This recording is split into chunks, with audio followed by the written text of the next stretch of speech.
Os melhores líderes nunca pensam que eles são o fim, que o dever está sobre eles. Eles sempre acreditam que estão a serviço de algo maior do que eles mesmos. Mesmo que essa pessoa em posição de liderança alcance o topo numa organização, ele ainda sente que está subordinado a algo maior, certo? Então, I think you gotta have a dream. The School of Greatness. Yeah. Please welcome Lewis Howes. E você acabou de dizer que sacrificou a sua vida social. Isso foi suas relações íntimas, suas amizades, sua família, o que foi isso? quando eu descobri essa coisa chamada o porquê do que se faz, né? Eu percebi o poder e a influência importante que isso tinha na minha vida. E eu adoro compartilhar isso. Você sabe como é, né? A obsessão de compartilhar ideias não desapareceu. Eu estava obcecado, eu entendi que era o único porta-voz para isso. E foi lá atrás. Hoje as pessoas falam de propósito, negócios, como se já não fosse algo importante lá atrás, mas sempre foi. Essa grande sabe, né? ideia que você disse E aqueles que falavam sobre isso eram hippies, esquisitos. Ainda não era uma coisa comum. Então eu percebi o poder da ideia e tomei a decisão consciente de que tudo tem um custo, né? Você sabe, nada é de graça. Quer ter um custo em dinheiro, na vida pessoal, ou tempo, energia, seja o que for, vai custar alguma coisa, né? Então, eu tomei a decisão de me colocar lá fora e que eu ia conduzir essa mensagem o máximo que eu pudesse. Eu fiz um acordo comigo mesmo, de que iria conduzir com dedicação até conseguir um impulso. E eu defino esse momento apenas como um ponto inicial, porque a mensagem ia se espalhar tão rápido ou mais rápido do que comigo. Quer dizer, construindo um movimento onde as pessoas participassem. E o desafio que eu fiz foi ficar em casa. Então, por um período grande, eu não pude sair. Conheci alguém incrível e fiquei tipo, oh meu Deus, eu me diverti tanto. Você tá livre pra gente se encontrar de novo daqui umas 6 semanas? Sim. Tipo, vamos se ver de novo. Mas ninguém quer sair comigo. E quando eu volto de uma viagem, tô exausto. Só quero ficar em casa mesmo. Então, eu sabia que isso estava acontecendo. Tipo, o impulso tendo o seu próprio impulso. E assim eu vou dando um passo de cada vez, em vez de querer mover montanha, sabe? Na verdade, Sério? só seguindo. Ok, então... Procurando o melhor jeito de passar a mensagem, sabe? Entendi. A internet tá mais madura, o podcast tá em alta, a rede social já tá aí. Tem outras maneiras de eu poder transmitir a mensagem sem ter que estar no avião. Você não precisa estar no Mas chão, eu gosto de sair também, me conectar com as pessoas individualmente.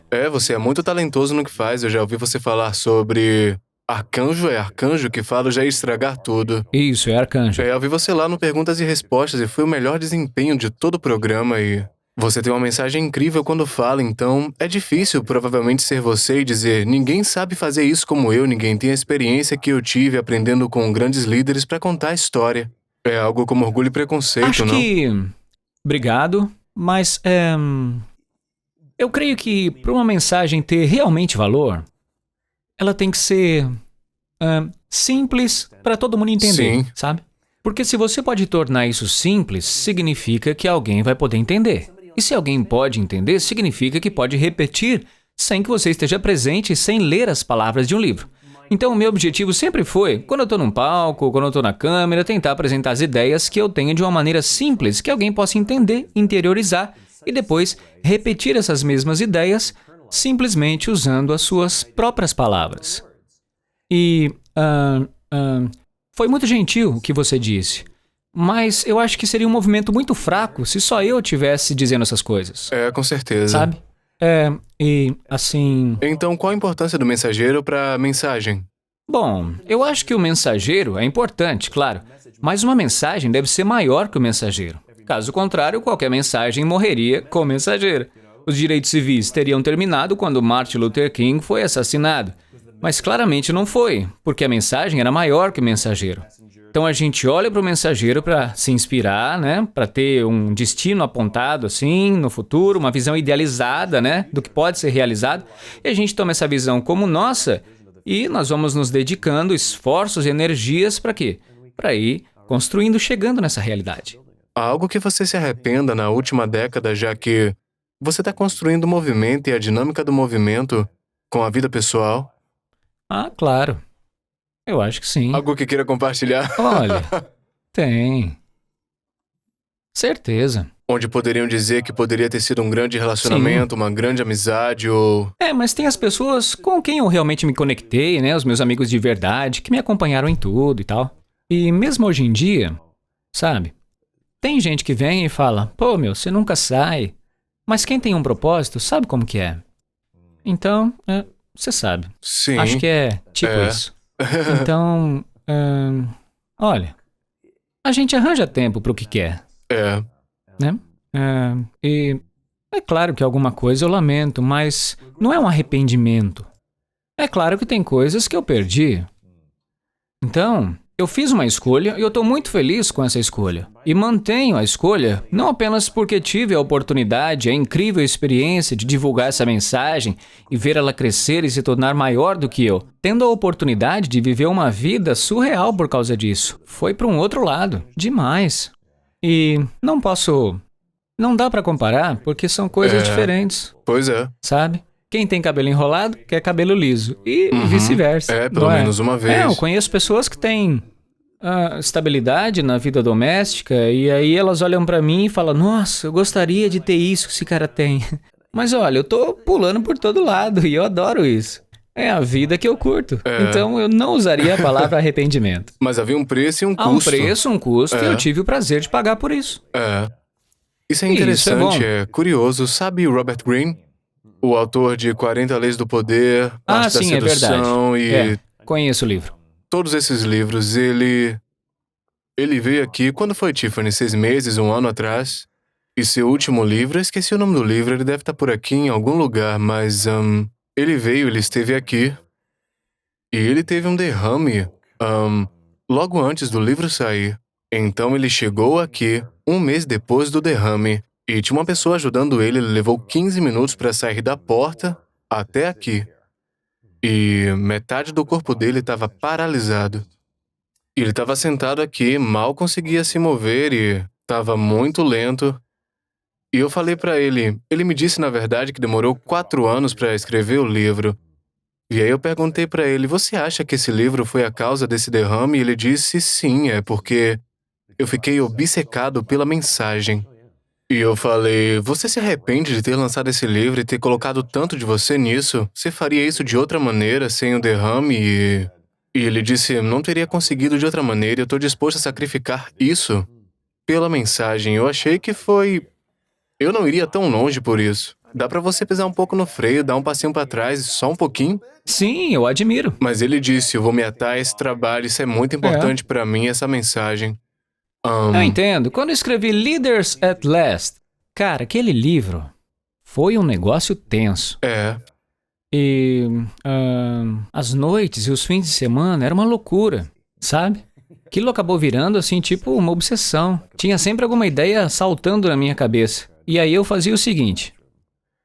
Olha só, na hora de tomar banho, eu levava uma canetinha, não a permanente, né? Aquela que dá pra apagar. E na hora ali que eu tava debaixo do chuveiro, se vinha alguma ideia, eu escrevia no azulejo. E escovar dente? Escrevia, então ficou cheio de ideias. Amo isso. Cara, foi realmente uma loucura. Mas também foi divertido. Olha, eu perdi 2 relacionamentos no decorrer desse livro. Porque eu não era eu mesmo. Eu tava estressado, eu ficava evitando. Aí assim que eu terminei o livro, tem uma delas que eu ainda sou amigo, né? Das minhas ex-namoradas, com quem eu namorei enquanto estava escrevendo. Ela me conhecia daquela vez, conhece agora também. Então, quando a gente se reencontrou, ela virou e falou assim... Tá melhor agora. É verdade, você é um bom ser humano. Não, só tô mais simpático, menos estressado, mas mudado mesmo não. Se eu tivesse me sacrificado, talvez o relacionamento tivesse durado mais, né? Só que... Cara, o livro... A mensagem foi maior que eu. Mas não existe outra maneira de fazer a mensagem e ao mesmo tempo cuidar da sua saúde e estar num relacionamento saudável com alguém? Sim, é um balanço. Dá pra balancear. Isso meio que faz parte a gente do vai aprendizado. aprendendo. E veja, eu não quero ficar escrevendo livro o tempo todo. Sabe? E a única consolação é que, mesmo que eu levei 2 anos pra escrever, tá pronto. Acabou. É um não tem jogo que fazer de finito. novo. É um jogo que tem um fim. E este também teve os seus bons momentos. Mas há uma luz no fim do túnel. É finita. Na verdade, eu acho que é um estilo de vida muito mais razoável e suportável do que que eu acho que muitas pessoas realmente vivem, onde trabalham em uma organização, né, onde seus líderes estão operando ali com uma mentalidade limitada, e no meu caso, o livro termina, meu trabalho acaba. Para eles, no final do trimestre, no final do ano, os trabalhos não terminam. O negócio não para, ele continua e continua. Eu acho que isso é muito mais prejudicial, né? Quando você está literalmente numa roda de ratos o tempo todo. Tem altos, tem baixos, mas não para. Eu acho que isso é muito mais prejudicial. Você se refere a funcionários de uma empresa? Sim, sim. Então deve haver um fim finito para eles, para os funcionários? Não, não, não. O que eu quero dizer é o seguinte. A empresa precisa operar, assim, de uma forma que tenha mais cuidado com o seu pessoal, né? E essas coisas arbitrárias e limitadas não são o fim de tudo. Criar um ambiente de trabalho onde talvez tenha estresse, mas que não se estenda, que não seja o tempo todo. Todos os dias. Isso, todo dia, porque a gente sabe que isso contribui para o aumento de câncer, diabetes, doenças cardíacas, está se matando. Aham. Portanto, eu acho que o problema não são as pequenas explosões de estresse. A vida que eu levo, por exemplo, é saudável. É o gotejamento constante do cortisol, sabe? Quando você vai ao emprego, onde a gente acha que nossos chefes não se importam conosco, a empresa não se importa com a gente, e eles têm uma série de demissões no ano, né, para equilibrar suas contas e te ver só como um número a mais. E aí a empresa tem a audácia de falar que os millennials não são leais. Cara, é uma piada isso. É como se eles tivessem entrado numa força de trabalho, onde são tratados apenas como uma mercadoria descartável. Por que eles vão ser leais? Mostra um pouco de lealdade, que aí você vai ter isso de volta, né? Mas nesse tipo, cara, não dá. Agora eu tô desabafando. Poxa. Então, eu acho que o que eu faço não me prejudica. Um estressezinho aqui, outro ali, vai temperando. Exato, e é assim que você constrói a dinâmica. Ajustável. Você tem que sair por um período de tempo para construir algo, como por exemplo um foguete que leva, eu acho, quase 50% ou mais de 50% do combustível na primeira milha de lançamento. E aí você pode administrar a dinâmica durante um O impulso ano, é uma sei coisa lá. boa.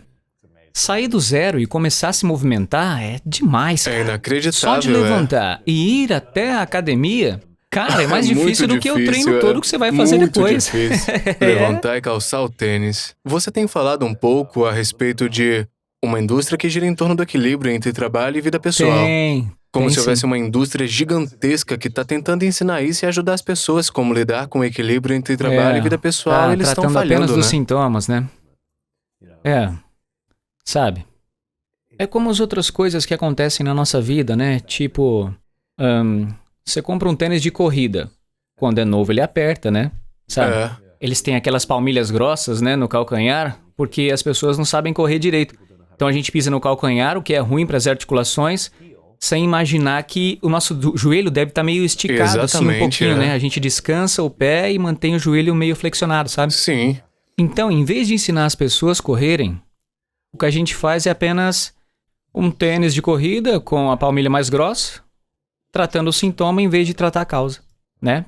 E eu acho que é a mesma coisa, sabe? A gente fica tratando o sintoma em vez de ir direto na causa. Então... O que a gente está dizendo é o seguinte, em vez de mudar as empresas, né, mudar a maneira como elas funcionam, é só mudar a maneira como a gente ensina os líderes, né, para que eles operem com uma mentalidade diferente, para que a gente tenha um equilíbrio natural entre vida pessoal e vida profissional. É claro que não é simplesmente fazendo yoga que a gente vai melhorar essa relação, né? Esse é o enchimento do sapato, Isso, não é seria mesmo? colocar uma palmilha grossa. O desequilíbrio é que eu me sinto seguro em casa, mas não me sinto seguro no trabalho. Esse é o desequilíbrio. E nenhuma quantidade de yoga ou tempo de férias vai consertar isso. O que corrige esse desequilíbrio entre trabalho e vida pessoal é uma liderança de maior qualidade em nossas empresas. E então, o que você vai encontrar é o equilíbrio. Mas em vez disso, o que se faz? Uma indústria que trata só dos sintomas, coloca ali uma palmilha grossa nos sapatos de corrida para fazer a gente se sentir como se estivesse conseguindo equilíbrio para correr, talvez, 1 hora? Olha o equilíbrio. Só um pouquinho, Tá vendo? Mas é só por 1 hora. É literalmente um comércio. As empresas se vendem como se elas tivessem a solução para esse equilíbrio. Mas a menos que eles estejam ensinando os líderes a me ajudar a alcançar isso, só tá me ajudando a entorpecer a dor, né? Um alíviozinho. Então você cara, quer dizer que, na verdade, quando uma empresa tem, na verdade, um buffet para a pessoa almoçar todo dia, que elas têm beliches, têm salas de exercícios também, quando tem terapeutas. Estão tratando sintomas ou estão tentando realmente criar um ambiente de trabalho mais seguro no geral? Olha, se for ver, isso depende da empresa. Se ela for bem administrada, vai fazer parte de um esquema maior. Sim. Mas, por um outro lado, se a empresa for mal administrada, então ela estará disfarçando essas falhas. Você e eu já visitamos empresas que são magníficas, né? Tem uma empresa, cara, que eu acho que a cozinha dela, a cozinha corporativa, a cafeteria, a comida é incrível. Você nunca quer sair.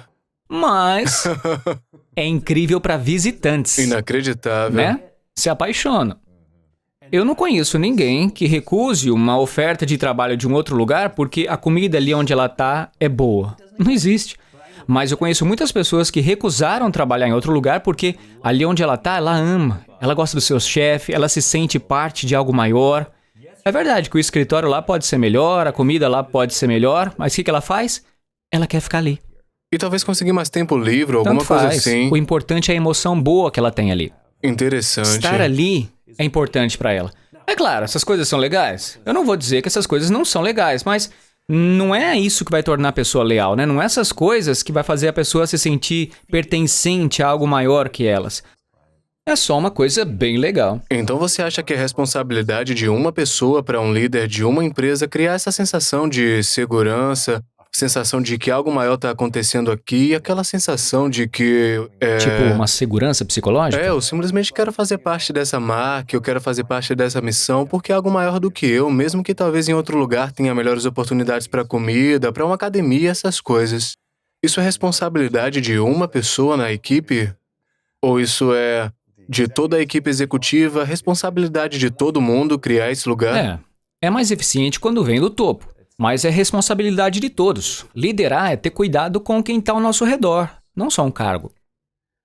Você já me ouviu falar isso antes, né? Eu conheço muitas pessoas que são chefes, estão lá no alto nível, eles têm autoridade, as pessoas fazem o que eles mandam, mas as pessoas não seguem eles. Certo. E eu conheço outras pessoas que são como você, que não estão no topo das hierarquias, que não têm uma autoridade formal, mas tomaram a decisão de cuidar das pessoas que estão ao seu redor.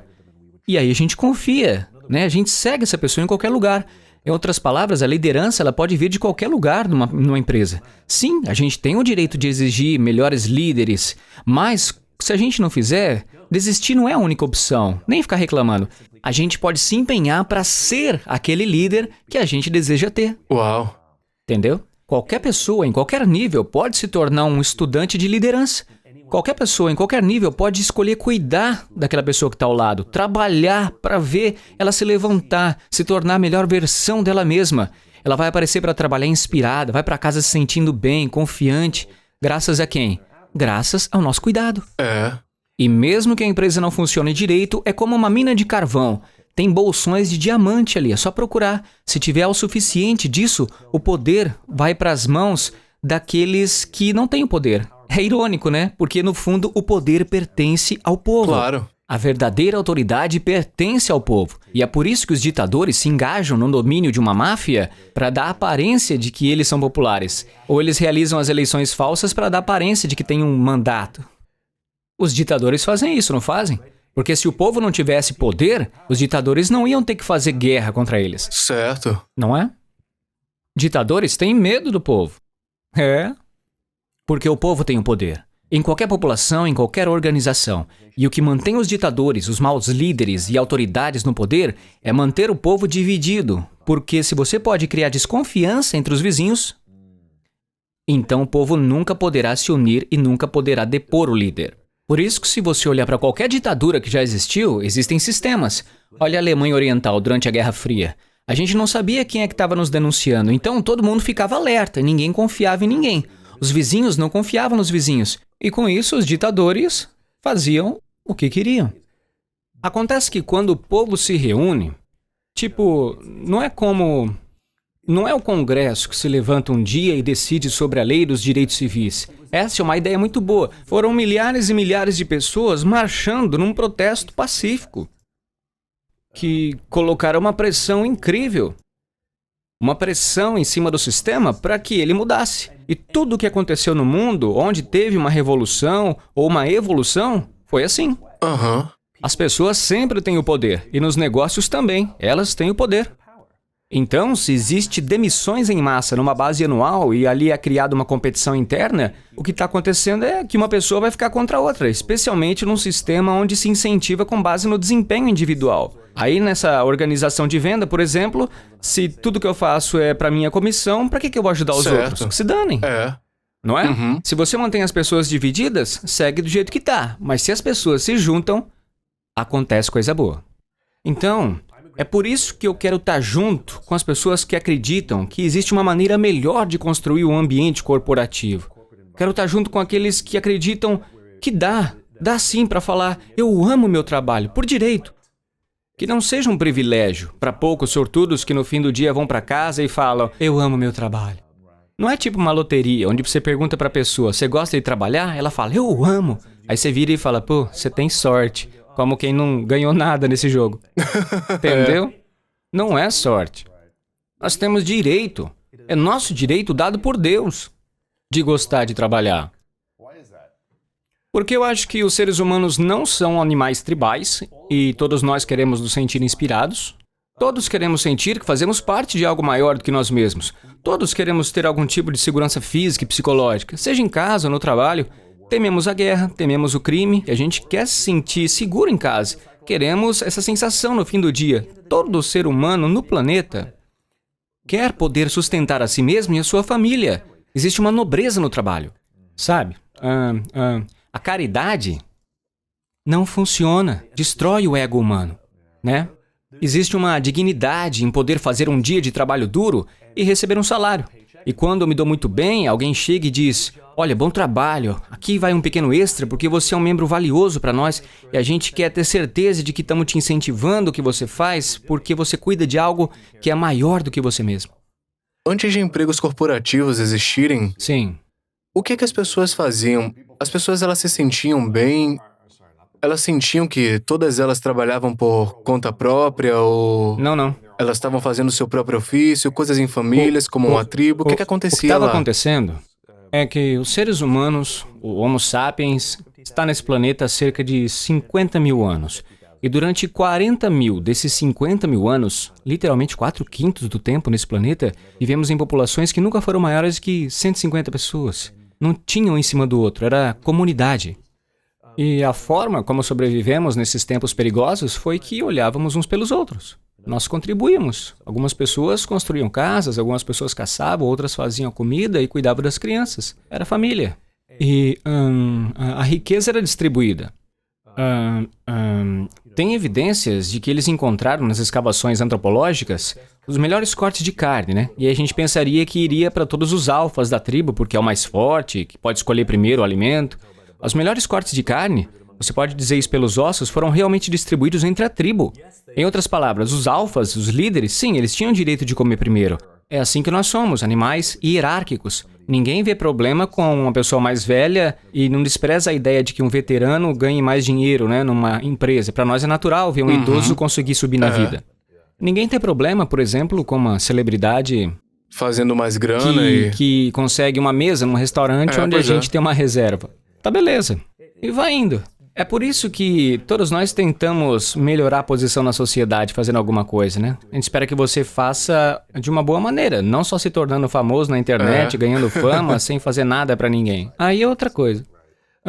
Mas eram tristezas compartilhadas, né? Sacrifícios compartilhados em prol dos outros. Entendeu? Isso não significa que não tinha egoísmo, mas no final do dia, precisavam do outro. Pois é. Então, há cerca de 10, 12 mil anos, quando começamos a cultivar, não precisávamos viajar, podíamos ficar parados.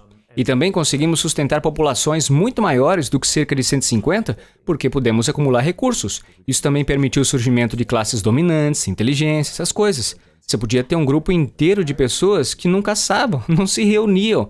Elas só governavam. Entendeu? Tipo uma classe dominante. Ou eles só meditavam. Seriam filósofos, é. Nós tínhamos os recursos para isso e estávamos bem com isso. E é uma coisa boa, porque veja os avanços da sociedade moderna nos últimos 10 mil anos. Pelo fato de não ter que lavrar no campo, A pessoa podia estar ali inventando alguma coisa. Podia inovar. Pode inovar, não é? É uma coisa boa. Mas a escala começa a ficar muito grande. Sim. Entendeu? Não fomos feitos pela natureza para viver em grandes populações. A gente funciona melhor quando nos organizamos em grupos menores. Por isso que a hierarquia é importante, o treinamento de liderança também é importante. Então, você me perguntou se a pessoa no topo é responsável. Não, a pessoa no topo é responsável por cuidar das pessoas que estão sob sua responsabilidade direta e assegurar que estas cuidem e encorajem as outras pessoas que estão andando com ela. E assim um vai cuidando do outro, né?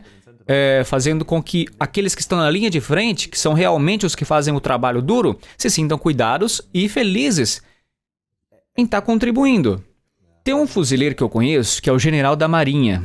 Ele fala que a maneira como ele pode julgar a qualidade do tenente é como ele ouve as tropas falarem do seu tenente, como eles se referem a ele. Quando ele não está por Isso, perto, eles quando falam, ele... é o tenente ou é o nosso tenente? Tá na posição de líder, e não só de um tenente. Tipo, é o nosso tenente. O coronel é sempre o coronel porque a relação é distante. Certo? Então, assim que tomamos posse da posição emocional dos nossos líderes, há um sinal de devoção e confiança mútua. Mas essa relação começa com a maneira como o líder lidera. Sim, a gente tem responsabilidade de retribuir. Nós o chamamos de líder não porque ele tem a patente. Nós chamamos de líder porque você correu o risco de confiar primeiro. Nós o chamamos de líder porque você assumiu o risco de construir o relacionamento primeiro. Você arriscou criar primeiro o círculo de segurança. Você correu o risco de ir em direção à visão antes de qualquer coisa.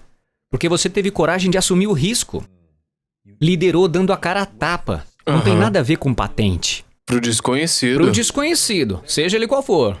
Aí a gente vai, faz o que tem que fazer, sabendo que vai ter um apoio, vai ser acompanhado.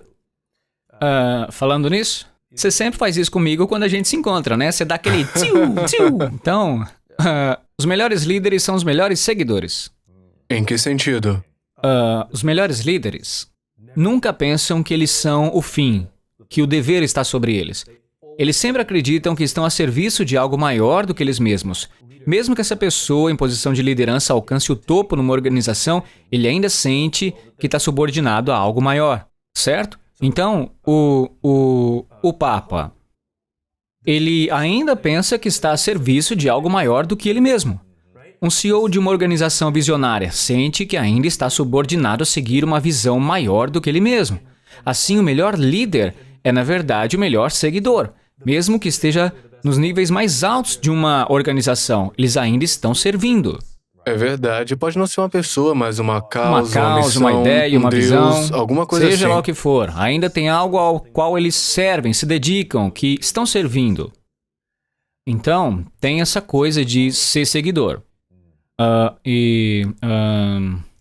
Sem querer criticar os marinheiros, mas quando eles avaliam seus líderes, eles procuram uma boa liderança para acompanhar. Por exemplo, se você passar por uma seleção que eles fazem, né, dos candidatos, escolhendo na escola, quando alguém é escolhido para uma tarefa, para ser o líder daquele grupo, né, daquela função, os marinheiros estão sempre olhando para os outros também. Com isso, eles querem ver se todos estão contribuindo com ideias, para ver se os líderes aceitam essas ideias, né? Como fazer. E estão olhando também para os membros, para ver se mesmo quando a ideia deles não é escolhida, se eles estão dando tudo de si. Para que a ideia do líder tenha sucesso. E mesmo se falhar, eles estão dando tudo de si para pegar o que acontece ali e ver o que pode ser feito, em vez de falar, eu avisei. Eu tava certo. Ou sabotar, porque a ideia deles não foi escolhida. Então apostam tudo. Por isso que um bom acompanhamento é tão importante quanto uma boa liderança. Então, que a gente respeite isso. Para que, quando uma decisão for tomada, nós demos o nosso sangue, suor, lágrimas, para ver que essa decisão dos líderes foi bem sucedida. Mesmo se falhar, a gente ajuda, porque esse é o acordo. E se você não acreditar na ideia? Talvez você não acredite na escolha, mas acredita na ideia. Entendi. Quando a ideia é boa... A grande ideia é a escolha para chegar lá. É que isso faz parte da vida, né? É quando eu discordo das minhas próprias ideias, né? Eu fico teimando ali de que essa é a coisa certa a se fazer, que parece que tá tudo maravilhoso, mas na verdade tá indo tudo por água abaixo. E aí as pessoas veem e falam, que é isso, né? Eu tenho que assumir responsabilidade. Tipo, quando a gente tá no meio de um trabalho, alguém chega e fala, olha, vamos fazer isso junto? Tô com uma ideia aqui, talvez dá certo. A gente tem que tomar decisão com humildade, né? Sabendo que nem sempre as ideias vão vir da nossa própria cabeça. É. O sargento Bob Gaylor, da Força Aérea, tem a melhor definição de humildade que eu já ouvi.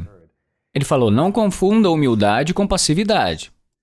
A humildade é estar aberto à ideia dos outros. Então, é tipo... Ô, saco. Isso não é humildade. Você e eu conhecemos, né? Alguns líderes notáveis, pessoas de grande autoridade, com aquele baita ego, Sim.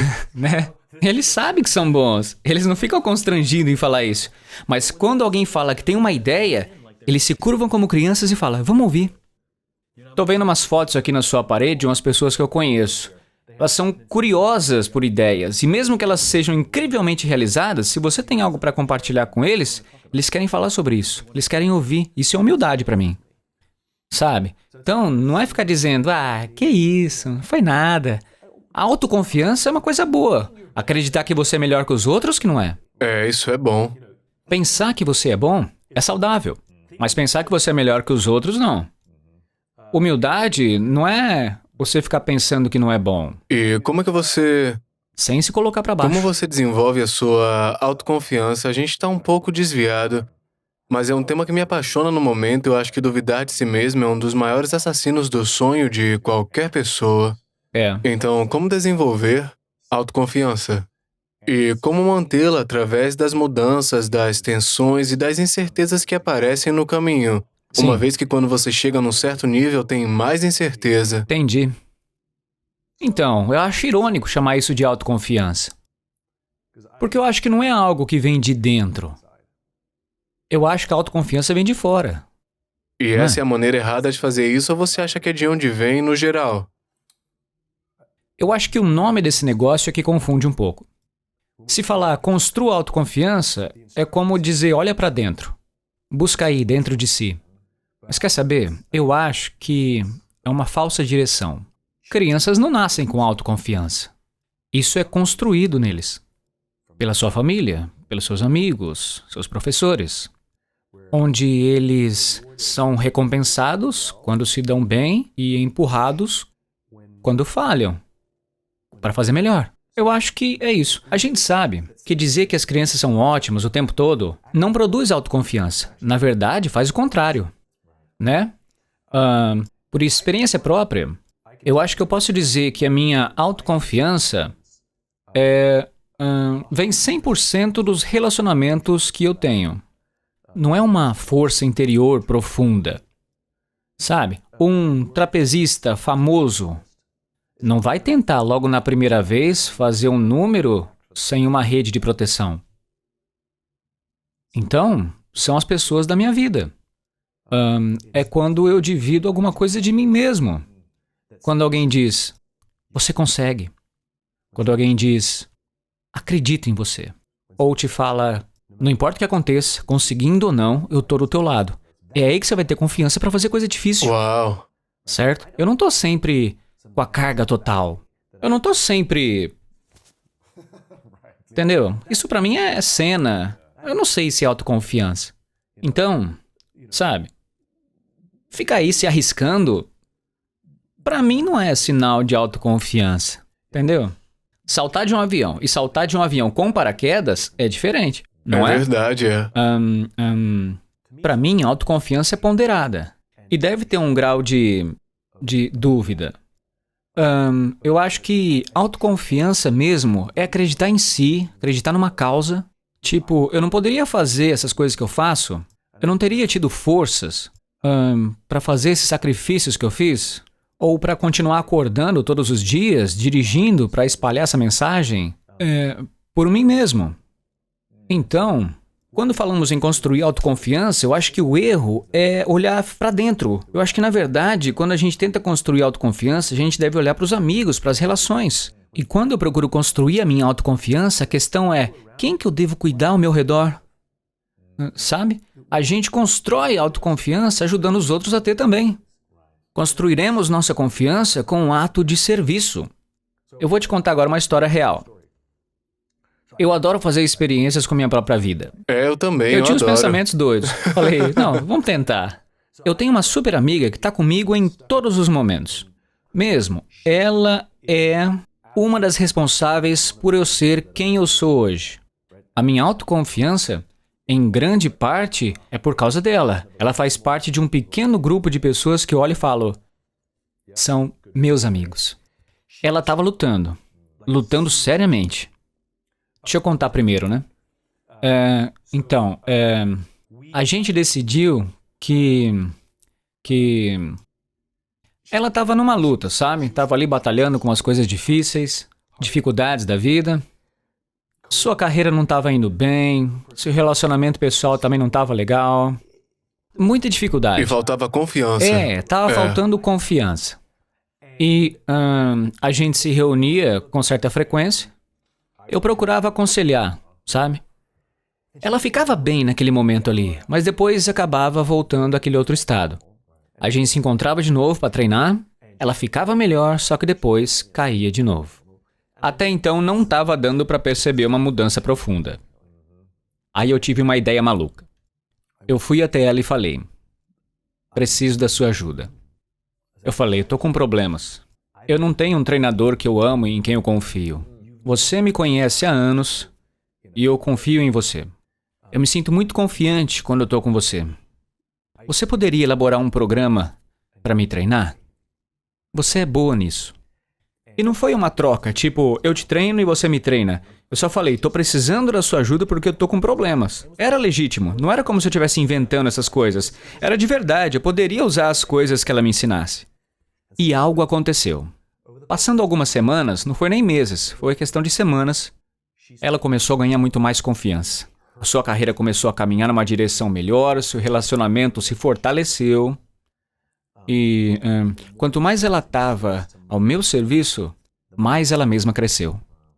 Então eu acho que autoconfiança, na verdade, deveria ter um outro nome, porque pode dar um sentido diferente.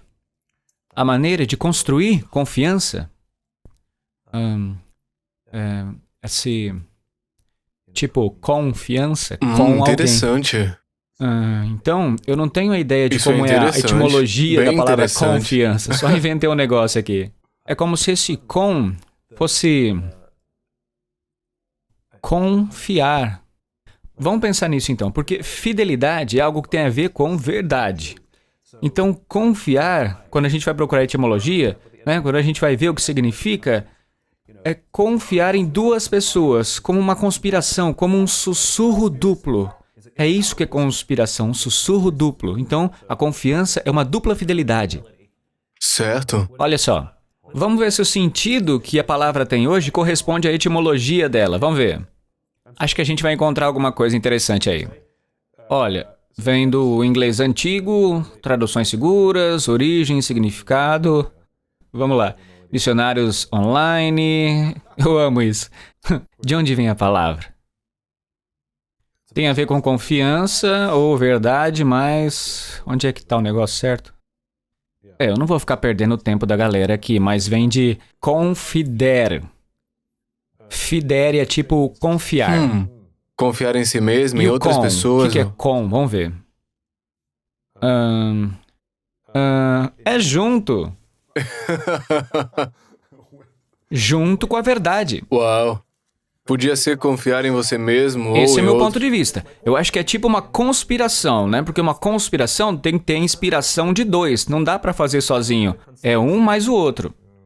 Co-inspiração. O crime de conspiração é quando um conta uma coisa pro outro e os dois estão metidos juntos nisso. Eu acho que tem que ter confiança entre essas duas pessoas aí. Acho que são pelo menos dois que estão empreendendo em algo errado, mas tem que ter uma confiança entre eles. Então ela estava fazendo coaching com você e você viu a mudança em algumas semanas na Isso autoconfiança. reforçou. E na sua fé pessoal, Isso, não sua é? autoconfiança cresceu quando ela estava a serviço de me ajudar. Aham. Vamos lá. Então, com isso, voltando lá no começo, Como que se constrói autoconfiança? Ou como supera a sua dúvida. Como superar? Ajudando outras pessoas a superar. Amei isso. Amei Você supera isso. essa dúvida de si quando ajuda. Não é uma coisa egoísta. Eu tô só ajudando você a fazer isso. Tem que amar, tem que se comprometer de verdade com essa pessoa que você tá ajudando. Você tem que se preocupar com o seu sucesso, com a sua confiança, a sua vida. Então, Então tudo volta pro serviço. é isso aí. Tudo remonta às origens da humanidade, que é o fato da gente ser animais tribais por natureza. A gente está realmente no nosso melhor quando estamos servindo o outro, e isso é que nos ajuda. Então, quanto mais a gente se concentra no que falta, no que a gente não tem, no que não tá funcionando pra gente, os desafios que enfrentamos, mais dúvidas a gente vai Com ter, porque certeza. a gente foca interiormente no que a gente não tem. Queria ter falado disso, tipo, há uns 8 meses, porque eu teria escrito metade das coisas do livro. Eu tô escrevendo um livro sobre dúvidas pessoais. Porque é sobre né? isso, é disso que fala. É a questão da mentalidade infinita. A mente infinita quer só ganhar, ganhar e ser o melhor. Eu. Ganhar significa a todo custo, não ganhar. Isso, com letra maiúscula. Vem a mim, vem a mim, Exatamente, vem a é. mim. Exatamente, porque é um jogo infinito e se você ganha, eu ganho, todo mundo ganha, todos nós, a humanidade ganha. É uma vitória global. Não é aquele ganha. Isso, é isso aí. Nós somos jogadores em jogos infinitos o tempo todo na vida, querendo ou não. Não tem como ser o número 1 no casamento, Claro, não é? isso não vai funcionar. Não tem ninguém que se declare o vencedor da vida. A gente vai e volta. Se você ganha mais dinheiro do que um outro, você não é o vencedor da vida. É. Desculpa. Desculpa aí. Um dia você vai morrer. Um dia você morre e não vai levar nada, É. entendeu? Não tem essa coisa de ganhar tudo, ser o melhor de todos. Mas a gente ouve muitos líderes falando sobre ser o número 1, ser o melhor, vencer a concorrência. É, eu era esse cara minha vida inteira. Acontece. Até mais ou menos 6, 7 anos atrás, quando eu vi que não funcionava E você mais. é um olímpico. Não, eu não cheguei às Olimpíadas, mas eu fiquei na equipe olímpica de handebol, na equipe nacional. Mas você tá em alto nível é. entre os esportistas. Aham. E você sabe disso por ter passado tempo com atletas individuais. Mesmo com neuro, Eu sei, é tudo né? sobre Onde os ganhar. atletas em equipe tendem a ser mais saudáveis. Atletas individuais, quando chegam no topo, Michael Phelps, André Agassi, eles se tornam os maiores do mundo. E aí a próxima coisa que acontece com eles é depressão, não é? Mas atletas em equipe, quando ganham tipo um Super Bowl, a depressão não vai ser a próxima coisa que acontece. Em algumas pessoas, mas não é o geral. Mas não é comum. E cara, os atletas olímpicos são únicos. Eu falei com vários deles pra fazer esse livro. Especialmente os ginastas, eles têm 16 anos, 1 bilhão de pessoas observando, ganham medalha de ouro, e aí? E se for ver, cara, é uma dessas missões finitas mais egoístas, Aham. porque tudo diz respeito a ser o número 1. Medalha de ouro, Todo mundo falando, eu quero ganhar as Olimpíadas. Mas eles não vão ganhar a Olimpíada. Vão ganhar o evento, né? Mas todo mundo diz, vou ganhar a Olimpíada, certo? E falam coisas sem noção, tipo, quero inspirar as crianças pequenas. Nenhum deles está vendo criança pequena na Olimpíada. Não estão vendo as criancinhas chegar na universidade, não é? Eles estão vendo foto deles nos pódios, foto segurando Erguendo medalha, troféu. troféu. É isso que eles estão visualizando. É um negócio egoísta. Certo? Esse negócio de inspiração para as crianças é só para falar para os jornalistas na entrevista. Entendeu? Nenhum deles acorda imaginando as crianças. Eu vou sair dessa cama para treinar, vou na chuva, vou perder o feriado por causa das crianças. Não, nada. Em nenhum lugar acontece isso. É para mim, né? Cara, tô falando sério. Sejam eles medalhistas ou não. E aí, quando as coisas terminam, mesmo que eles tenham sido medalhistas, quando a Olimpíada acaba e aquela capacidade de perseguir a vitória passa, eles percebem que a vida toda, desde a infância, foi se esforçando para ser o número 1. Eles não são os melhores sempre, são os melhores naquele dia. Naquele dia. Eu acho engraçado que você pode conseguir uma medalha de ouro. Pega um esporte aí, tipo patinação no gelo. Aí você ganhou, mas cai na rotina. E todo mundo cai na rotina também. Você é o melhor. Você vai ser o melhor. Você venceu. Mas você não é. Só é o melhor que todos naquela competição, porque aquilo tem um fim. Tem jogadores conhecidos, regras determinadas, objetivos prontos, mas é só um jogo. Não é a vida. Fica desequilibrado. Sim, os jogos finitos são muito importantes. Jogos finitos, objetivos finitos são essenciais num jogo infinito. Certo? O jogo infinito é o contexto desses jogos finitos. Eu preciso me sobressair ou ser o melhor aqui para alcançar o que eu quero. Certo? E reconhecer que isso não é o fim de tudo. Para ter a mentalidade infinita, não é só questão de vencer. Certo? Uma boa analogia é o exercício. Né? Como que você poderia ser uma pessoa saudável? Bom, você tem que dormir bem o suficiente, cultivar bons relacionamentos, fazer exercício. Se fizer alguma dessas coisas, é melhor do que não fazer nada, mas o bom mesmo é fazer tudo. Então, viver uma mentalidade infinita é a mesma coisa. Tem uma série de práticas. Fazer algumas é bom, melhor do que não fazer nada, mas o bom mesmo é fazer tudo. Por exemplo, com a mentalidade infinita, a pessoa querendo ficar em forma, mas ela fica sentada no sofá, assistindo televisão e fala, vou ficar em forma. Não é melhor ter um objetivo definido? Onde a pessoa pode, com facilidade, medir o peso, aí ela vai para a balança, vai medindo o progresso dia a dia, estabelecer uma meta e vai chegando nessa meta até uma certa data. Me comprometo com a minha saúde. Como melhor, faço mais exercício, durmo melhor e vou ver o peso que eu perdi. Ainda não deu. Ainda não perdi a quantidade de peso que eu queria até essa data. Até aquela data, E daí? Você tá ficando melhor. Você tá se tornando mais saudável. Eu posso ver com certeza que você vai alcançar esse objetivo mais tarde. E você também consegue enxergar isso. O problema é que não pode parar de treinar. Você tem que fazer isso pro resto da sua vida. Isso é mentalidade infinita. É como um estilo de vida. Sim, é absolutamente importante ter objetivos finitos. Somos muito guiados por esses objetivos. Nós gostamos de medir as coisas. É muito mais fácil entrar num estilo de vida saudável, por exemplo, se você tiver métricas para ir monitorando. Mas olha a loucura por Fitbits e coisas desse tipo. O pessoal chega a passar mal. Não é disso que a gente está falando. Nós estamos falando de ajudar as pessoas a se levantarem, a terem um estilo de vida mais saudável. Nós gostamos de medir as coisas. É algo humano. Mas não se trata de vencer, não é só pelo objetivo. Os objetivos, as métricas, são simplesmente uma forma de nos ajudar a medir a velocidade e a distância. Perdi essa quantidade de peso nesse tempo, né? Não dá para correr uma maratona sem os marcadores de distância. Não dá. Os marcadores, eles ajudam a medir até onde que eu tô chegando. Até onde eu Até onde eu cheguei e qual foi a velocidade. As métricas do trabalho.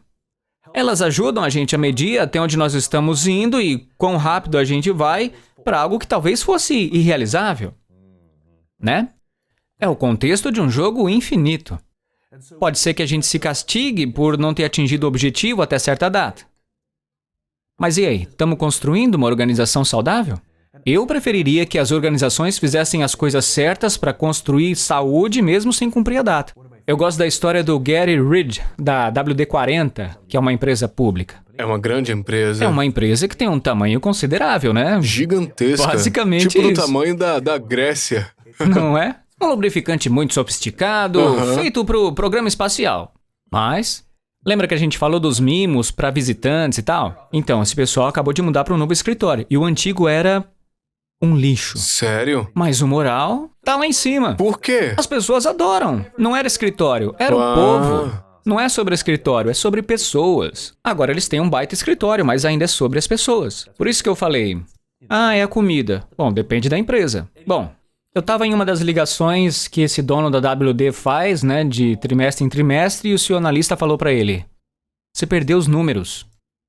E o Gary falou, eu não. Você perdeu os seus. Os meus também. Uau. Certo? Esse é o ponto. Tem nada de errado em ter parâmetros e métricas, eles são muito importantes pra gente. Mas qual a finalidade? O que servimos? Algo maior que nós mesmos, certo? Eu faço uma analogia tipo aquela do iceberg, sabe? Então, a gente sabe que a maior parte do iceberg fica debaixo d'água. Então, quando tem uma minúscula, pequenininha parte de iceberg acima do oceano, quem vê o que está embaixo é um visionário, é ele que vai para lá. E mesmo que todo mundo esteja vendo ali um pedacinho ou nada, talvez nada mesmo, mas o visionário é capaz de explicar o que existe só com a sua imaginação. Tá só ali na imaginação. E inspiram algumas pessoas a se unirem a eles, porque sim, a gente pode fazer isso. Então eles começam a trabalhar e um pouco do iceberg começa a aparecer. E outras pessoas falam, olha, vai funcionar. E aí eles se aderem ao movimento, à empresa, e um pouco mais do iceberg começa a aparecer. E aí passa o tempo, o iceberg começa a se mostrar lá em cima e as pessoas começam a perceber que aquilo é real mesmo, que ele não estava louco. E o que você está fazendo está acontecendo na realidade. Mas a questão é que a grande maioria do iceberg ainda está debaixo do oceano. O papel do visionário é esse, nos lembrar para onde a gente vai e o que precisa ser feito. Enquanto isso, a gente vai celebrando o que nós já conseguimos, o quanto o iceberg já está se erguendo acima do oceano. Mas na verdade, tem muito mais para ser feito e mesmo quando eu morrer, a maior parte ainda vai estar embaixo do oceano. É disso que se trata o movimento. As métricas e parâmetros nos ajudam a medir a velocidade, a distância e a parte do iceberg que a gente vê. Mas o jogo infinito é compreender que a maior parte do nosso trabalho ainda está para ser descoberto. Cara, eu queria que a gente tivesse mais 3 horas porque tá incrível isso, mas eu quero terminar com algumas perguntas por causa do nosso tempo e dizer que há muito mais coisa legal nesse livro aqui. Se vocês fiquem de ter o jogo infinito, olha isso aqui, tem muita coisa boa que a gente nem começou a conversar, mas tem tanta coisa boa na entrevista. Cara, tudo que nós falamos aqui foi influenciado pelo que eu aprendi enquanto escrevi esse livro. Acho que não tem necessidade de falar sobre capítulo 3. Mas posso falar uma coisa. Que eu escrevo sobre as ideias que me moldam indiretamente. É semi-autobiográfico. Sabe? Começou com o porquê e da descoberta de um conceito que me colocou em um caminho onde a minha paixão era maior do que eu jamais havia experimentado. E eu compartilhei isso com os amigos. Foi assim que começou. Meus amigos convidaram para ir na casa de outros, compartilhar com outros. Então, esse foi o início de toda a história. E como eu saberia que teria um TED Talk, um livro, eu não tinha imaginação para isso. Eu só sabia que gostava de compartilhar essa ideia, que era poderosa, e isso mudou a maneira como eu via o mundo e funcionava dentro dele. O Líderes Comem no Fim foi a luta que eu tive com confiança. Eu continuava encontrando militares que dariam as suas vidas por pessoas de que eles nem gostavam, enquanto nos negócios as pessoas nem mesmo estavam dando crédito pelas coisas que outros faziam. Eu queria o que eles tinham. A gente se chama de colega de trabalho, eles se chamam de irmãos. Eu quero isso. Quero trabalhar assim. Então, minha teoria é que eles são pessoas melhores. Você encontra pessoas melhores no exército porque eles estão ali para se doar. E quanto mais eu começava a aprender, mais eu percebia que não eram as pessoas, era o ambiente. E que qualquer pessoa pode criar esse tipo de confiança se conseguir o ambiente certo. Foi isso que eu escrevi no Líder Come no Fim, que mudou a maneira como eu vivo e como eu vejo o mundo. E esse livro não é diferente, porque eu sou assim, tipo um idealista. Eu acredito num mundo onde a maioria das pessoas possa acordar de manhã inspirada, trabalhar confiante, ir para casa satisfeito à noite. E os outros dizem que eu sou doido. As pessoas falam, para de ser tão idealista. E aí quando eu vou falar com CEOs de empresa, eles falam, você não entende nada de negócios. Mas olha, muitos de nós vai trabalhar com a sensação desconfortável e desagradável de que não era para ser assim o trabalho, sabe? Só que aqueles que estão no poder, com mais dinheiro, mais influência, autoridade do que a gente, continuam dizendo que eles estão certos, que a gente está errado, que a gente não entende como que o negócio funciona e que é assim mesmo. Por exemplo, a supremacia dos acionistas, certo? E assim, a gente trabalha contrariado. Mas eu confio no instinto humano. É que eu não acredito que quando a maioria das pessoas sente que algo não está certo, que são aquelas poucas que sabem tudo e o resto de nós está sempre errado. Eu cansei de me falarem isso. E a descoberta dessa pequena ideia do Jim Carrey, você sabe que ele foi o primeiro que realmente articulou esse conceito de jogos finitos e infinitos? Com um novo olhar. Percebendo que não sou eu aquele que não entende nada de negócios. Eles são os que não entendem nada de negócios. Meu Deus, todos nós que temos essa sensação realmente desconfortável de que o trabalho não deveria ser assim, estamos certos. Então, nesse livro, eu usei o conceito que eu aprendi com o trabalho do Jim. E a questão era que ele articulou perfeitamente o que era um jogo infinito. Mas eu estava preso a desafios do tipo... O que fazer com isso? Como aplicamos, Como aplicar? Como utilizar? Como criar uma organização? E mudar a minha mentalidade para não operar mais no finito e sim no modo infinito. Que coisas práticas uma organização pode fazer? O que os líderes podem fazer para mudar de uma mentalidade finita para uma infinita? A partir daí, esse foi o desafio que eu me propus. E isso influenciou profundamente a maneira como eu vejo o mundo e também influenciou agora a maneira como eu navego por esse mundo a partir de então. Absolutamente toda a resposta que eu dei aqui para você hoje passou por um filtro através da educação que eu passei a ter fazendo isso. É. E para finalizar, quais seriam as 3 coisas que um líder de uma organização que está escutando e assistindo a gente agora poderia fazer, poderia implementar, que ele poderia começar amanhã? Tá, Que eles chegam no trabalho e podem ter uma equipe de 5 pessoas ou Certo. 5.000 pessoas certo. e podem começar com 3 coisas. Algumas Coisas de coisas casal. para iniciar o impulso de criar essa atmosfera familiar. Tá. As pessoas vêm trabalhar. Talvez elas não amem tudo sobre o trabalho, mas elas possam Certo. se sentir um pouco seguras. Não é todo e dia que você gosta de É. criança. se sentem seguros em casa. Mas você ama criança todos os dias. Exatamente, é. Se sentir seguro no trabalho, em casa, se sentir parte de uma missão maior. Quais são as 3 coisas que essa pessoa poderia fazer? E também 3 coisas que um Tá. funcionário podia fazer indo trabalhar Beleza. amanhã. Pra amanhã, então, vamos lá. Por enquanto, eu diria que tem uns 2, 3 conceitos que já podem ser aplicados amanhã. Um deles é formar equipes de confiança. A gente falou disso já. Que é o seguinte: ser a pessoa responsável não faz de você o líder. Sim, Cada pessoa tem a capacidade de ser o líder que gostaria. Acredito que líderes se fazem, não nascem. São habilidades que você aprende, pratica. Nem todos querem aprender, nem todos vão ser bons nisso. É trabalho para uma vida toda. verdade. Não precisa ser o melhor, tá?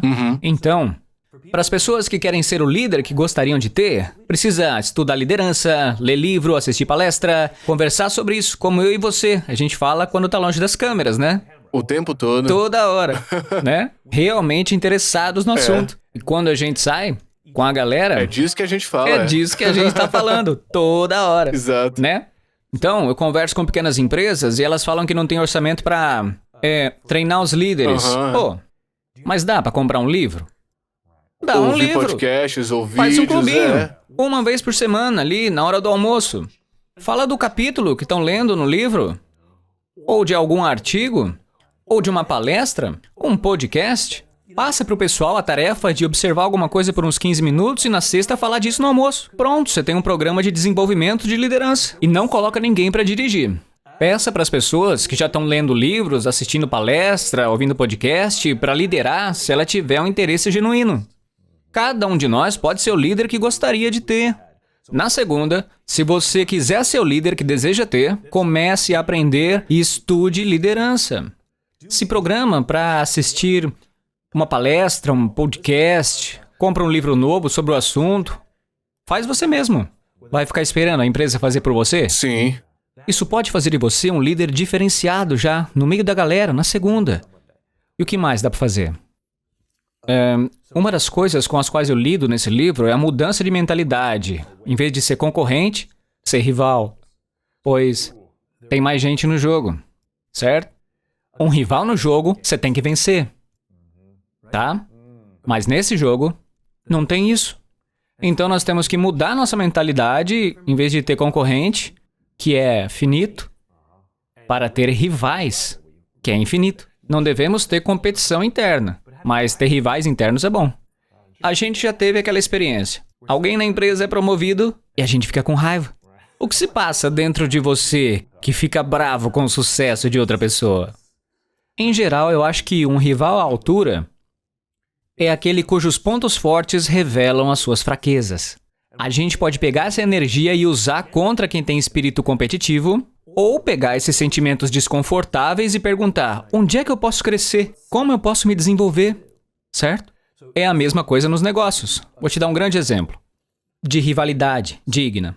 Se a gente voltar alguns anos, tipo uns 10, 15 anos, a Starbucks estava começando a crescer, teve um baita retrocesso porque eles estavam tirando empresas familiares.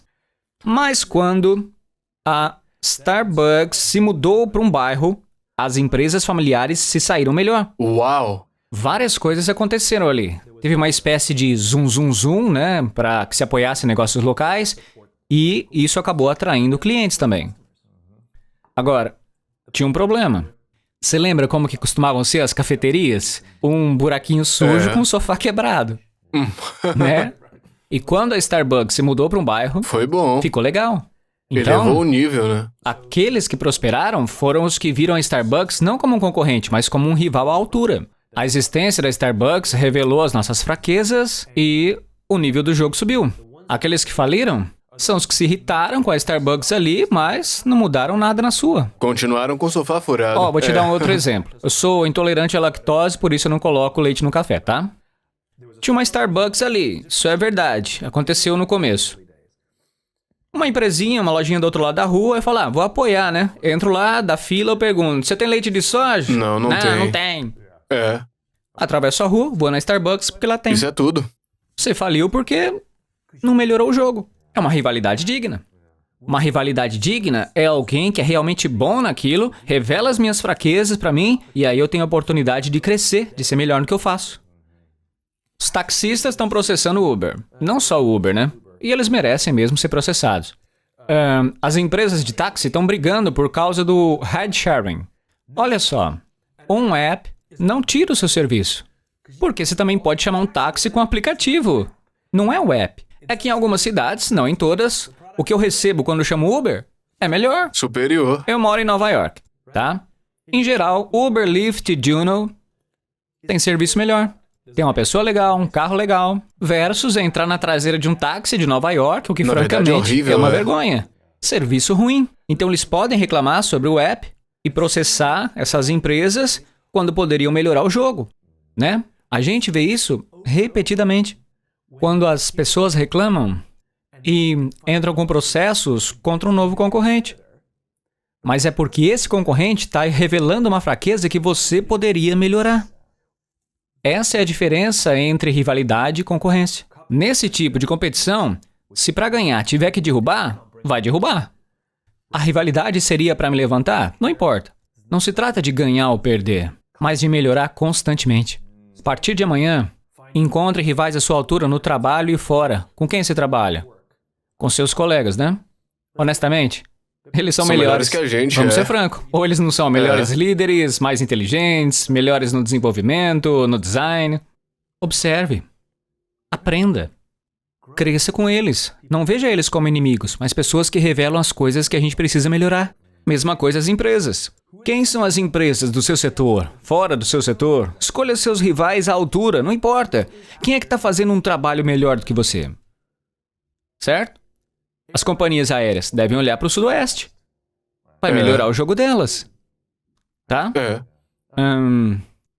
Então, quem são as outras organizações melhores que você? Elas vão revelar onde você deve melhorar. Porque é para isso que serve, Sim. não é? É. A gente pode melhorar já na segunda. Eu concordo. Ok? Ok. E por último, o valor da liderança, que é, assim, o jogo finito, fácil, divertido, a emoção da competição, sabe? E tudo mais que rola. É demais, cara. O jogo finito é exatamente. emocionante, é excitante, sedutor, né? É assim, tipo, comer bolo de chocolate versus comer saudável. Dormir até tarde ou ir malhar. É só um impulso para os jogos infinitos. Quer dizer, para o jogo finito é mais fácil, né? Jogo infinito, mentalidade infinita, é trabalho. Vai pra academia, procura dormir bem, faz alguma coisa pelos seus amigos, se alimenta bem. É fácil? Não. Pode trapacear? Claro. Então, questão de trabalho duro. Para que as empresas não fiquem só preocupadas com o desempenho individual, mas promovendo inclusão e não abandono. Um trabalho de equipe, Sim. sabe? É difícil não ver o fim do trimestre ou o fim do ano como o fim de tudo, mas como um sinal de que a gente está indo certo. Eu não gosto dessas empresas de crescimento acelerado. Quando eu falo com empresas desse tipo, eu pergunto: isso é bom? Sim. Eu não sei, isso é bom? Tipo, alguém que ganha muito músculo. 9 quilos em um mês. Isso é saudável Pois mesmo? é, Sabe? muito rápido. Não parece. Quem falou que tem que ser assim? Como se isso tivesse que ser seguido por todo mundo? Por quê? Pra quê? O crescimento acontece. É só se organizar, não é? Vamos crescer, vamos abrir 200 lojas esse ano. E aí no processo não tá contratando pessoa certa, não tá treinando bem, e no fim é uma bagunça. Pois é. E aí adivinha, tem que fechar. É. Fechar tudo. Então, diminui de tamanho. Tá vendo que tá indo muito rápido e não é saudável? Escalona, volta, abre 20 lojas esse ano, não importa a pressão da concorrência. Porque o que apavora é ficar nessa comparação, sabe? É melhor então abrir menos lojas, contratar a pessoa certa, treinar direito. Faz direito o que já tá rolando e depois segue. Pois Né? é. Tem nada de errado em querer ter 200, mas se perceber que no processo as coisas estão atrapalhando, reduz, Sim. né? Então, eu não acredito no crescimento acelerado. Eu não acredito nesse crescimento rápido demais, mas eu acredito num crescimento saudável. Às vezes tem que ir devagar, certo? O mesmo vale para perda de peso, para ganho muscular. As melhores coisas Acho que a única coisa que cresce assim descontroladamente é o câncer. sabe? rápido. Pois é, parece que é a única coisa que cresce só por crescer. Tudo mais tem que ter um motivo para crescer. Eu sei que a gente podia conversar pra sempre, mas eu quero respeitar seu tempo e... Comprem um jogo infinito. Eu acho que eu podia ficar aqui ouvindo você pra sempre, então comprem um jogo infinito. Eu tenho 3 perguntas finais pra você agora. Beleza, eu vou tentar ser mais sim, rápido. com certeza. Você pode encomendar isso, Falar você pode menos. ter agora em todos os lugares onde vendem livros e vai ser muito poderoso pra você se você é um funcionário, um líder de uma organização, ou então você é um contratante independente. O que quer que seja vai ser bom pra você. Se você é chefe de família, vai ser bom de qualquer jeito pra Mentalidade você. infinita em Pois qualquer é. lugar. E eu não te fiz essa pergunta da última vez porque eu só comecei 1 ano depois da primeira entrevista sua Legal. aqui. E se chama As 3 Verdades. Ok. Então imagina que é seu último dia aqui na Terra daqui a muitos e muitos anos. Uhum. E você criou tudo que você queria em sua vida. A família que você deseja, os relacionamentos, construiu seus negócios e as suas ideias impactaram o mundo inteiro. Certo. Tudo que você quis aconteceu, mas por alguma razão você tem que levar com você. Uhum. Seus livros, trabalho, TED Talks, tudo vai com você para um outro mundo. Levar junto pra onde for. Você leva com você para Ok. onde quer que você vá. Então ninguém tem acesso Ah, ao jogo sim. infinito. Ah, beleza. É tudo diferente. Entendi. Todo o seu trabalho vai com você e ainda existe no outro sim, mundo, sim. mas você Vai tem pra que outro deixar lugar. pra trás. Sei. Mas você pode deixar aqui 3 coisas. um pedaço de papel e você escreve 3 coisas neles e é isso que o mundo tem de você. 3 coisas que você sabe que são verdadeiras, 3 lições que compartilharia com o mundo a partir de tudo que você aprendeu. E você acha que são lições úteis para o mundo que pode ficar como um guia. O que você Acho diria que- serem as 3 verdades? Acho que é meio brega falar Ok. isso, mas é pra lá que a minha mente foi. Acho que primeira coisa, começar com o porquê. Saiba o porquê você faz o que faz. Começa aí, tá? E a segunda coisa se comprometer com as vidas ao seu redor, tá?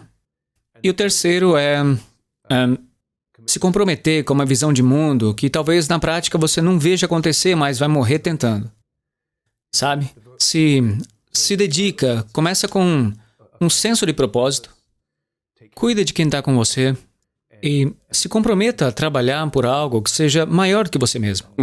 Isso é ótimo, eu amo isso. E como última pergunta, Simon, eu quero te agradecer por aparecer sempre com tanta paixão, com tanto coração, com tanta sabedoria. Você faz tanta pesquisa, trabalha muito forte em suas ideias. E você cria estrutura para que a gente possa entender e aplicar essas ideias na nossa vida. E eu te agradeço por estar constantemente sendo você mesmo e aparecendo. E finalmente, parabéns por finalmente se permitir ter um relacionamento íntimo com alguém. Que esse impulso continue enquanto você desfruta de outras áreas da sua vida também. Você sabe que eu sou muito grato por pessoas como você, porque pessoas como você me dão uma base para compartilhar essas ideias, para permitir que essas coisas existam fora de mim, para que eu possa alcançar um equilíbrio que eu prometi para mim mesmo, sabe? E aí tá, isso é parte da mensagem pra você. Eu realmente sou muito grato a vocês. A mensagem E funciona pra vamos você. continuar caminhando junto, cara, para crescer tudo, lado a cara. lado. É um prazer. Última pergunta, qual a sua definição de grandeza? Eu acredito que grandeza, cara, é viver a vida de modo que você ajude aos outros a encontrarem as suas grandezas. Pra mim, a grandeza é o serviço. Eu amo isso, valeu, cara, tamo junto. Foi muito bom te ver. Muito obrigado. O passado soa igual ao seu futuro se você viver lá. Se estiver usando o espelho retrovisor para te guiar, você vai bater.